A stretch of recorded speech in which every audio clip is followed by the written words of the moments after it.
Hi everyone, welcome to Forbes Flash. Thanks for joining. Let's get started.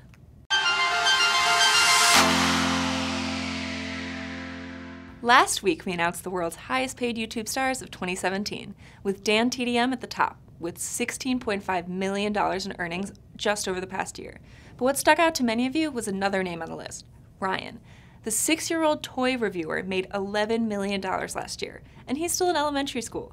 His YouTube channel had over 8 billion views, which translates pretty directly to ad dollars. Way to go, Ryan. Now, on to 3 things you need to know from this past week. Alabama's special election dominated the news this week, as Democrat Doug Jones beat out Republican Roy Moore. He won't be sworn in until late December at the very earliest, but his win will likely impact the chances of the tax bill being enacted. Here's how. Republican senators who still want something in the tax bill or in the funding bill that's needed to keep the government open past December 22nd, they're now in a position to negotiate. Giving them what they're looking for could slow overall negotiations, but not doing so could delay the debate and vote until Jones is sworn in. We'll be watching. Ever feel like you can't stop looking at your phone every few minutes? According to recent studies, phone addiction is real, and so are the mental health risks. Researchers have found a tight relationship between mental health issues and a rise in new media screen activities, especially for young adults. They can't say for sure that the rise of phone use is causing an increase in mental health issues for teens, but the evidence so far appears to support that claim. Another reason people want to be like Mike. Basketball's greatest player is also the world's highest paid athlete of all time. Michael Jordan made millions playing in the NBA, but much of his fortune comes from brand partnerships with companies like Nike and Gatorade. As of this year, his total career earnings come in at $1.85 billion. Not far behind him is Tiger Woods, who's made $1.7 billion in his career as a golfer so far. And in the biggest news on the internet, about the internet, yesterday the FCC voted in favor of net neutrality repeal. The final vote, 3 Republicans against 2 Democrats, set into motion immediate action by advocacy groups and politicians who plan to take action to fight the decision. Companies like Netflix also reacted strongly, saying, "We're disappointed in the decision to gut net neutrality protections that ushered in an unprecedented era of innovation, creativity, and civic engagement." The final decision will likely end up in court, so keep an eye on it for weeks to come. Japanese-based space startup ISpace is ready to go to the moon, and now has the funding to do so.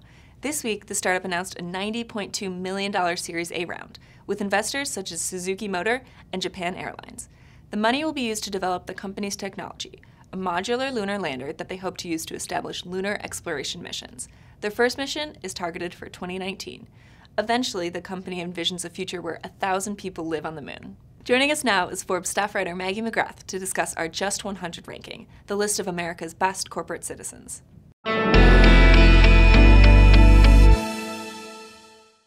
So the Just 100 is our list of America's best corporate citizens. It's our 2nd year doing it, but this is the first year it is a full ranking, 1 to 100. It's a way for the American public to see how are America's businesses behaving on the matters they care about the most. So to bring you this list, we partnered with Just Capital. It's a nonprofit started by billionaire Paul Tudor Jones, and it was a very intensive data operation. We surveyed 72,000 Americans over the course of 3 years, about 10,000 within the last year, about what do you care about, what do you want businesses to care about.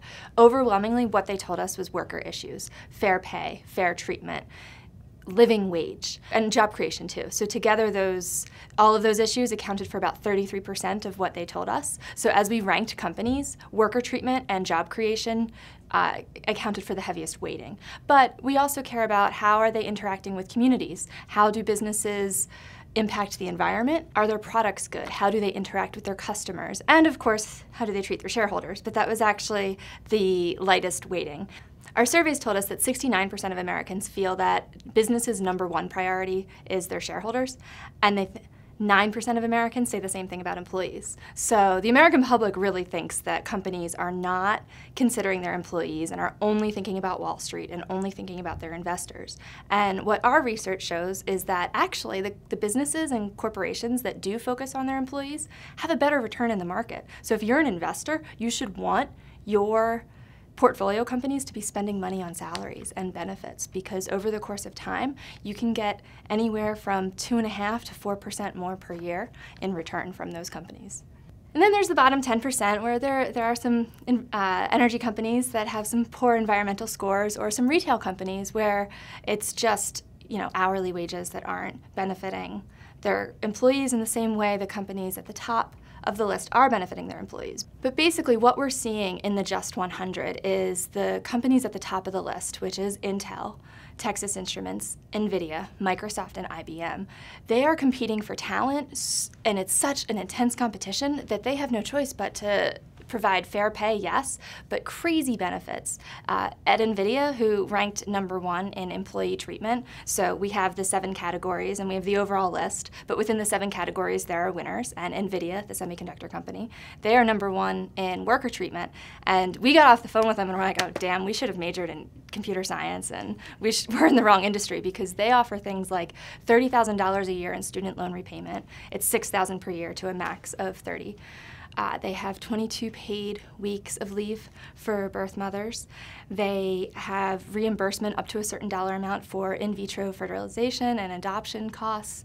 They have a lot of really lofty benefits because they are competing for a small pool of workers and employees to do the things that make them competitive. So our thesis is basically, this competition is creating a deluge of benefits in a way that a union might argue for benefits. Now, of course, when the labor market turns, will that competition exist? Will those benefits exist? That's what remains to be seen. But at a certain pool of companies for a certain skilled workforce, the competition is really producing really enviable pay and benefits. Separately, you do have what consumers want. So I sat down with the CEO of the Hershey company, Michelle Buck, and she told me, look, customers expect it. They want to know, am I interacting with a company that treats its workers fairly and thinks about its supply chain and is behaving the way I want them to behave? So you see it on both ends, right? You have the employees that are driving talent and literally driving the businesses that make these companies competitive. You also have the consumer backlash that can occur when you're not treating your workers well or you're not behaving as a good corporate citizen. Intel is #1 on the Just 100, and though the theme of our story is about worker treatment, and they do score very highly on worker treatment, they score the best in community treatment.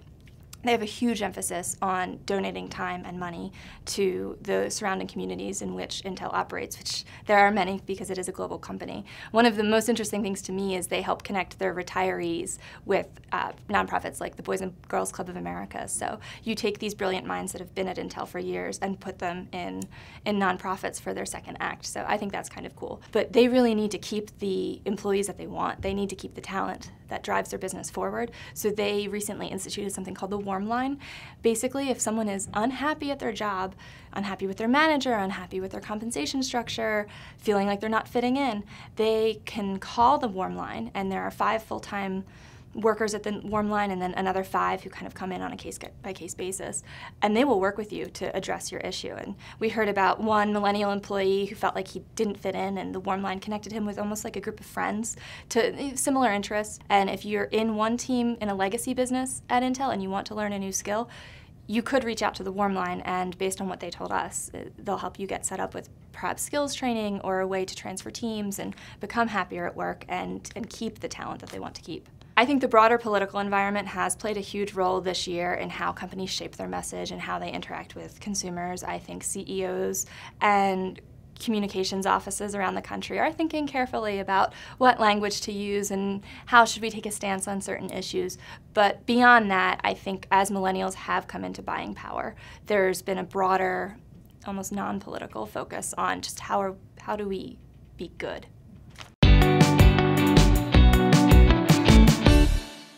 Thanks for joining us. Tweet your feedback using #ForbesFlash, and we'll see you next week. Tune in every Friday morning, same time, same place.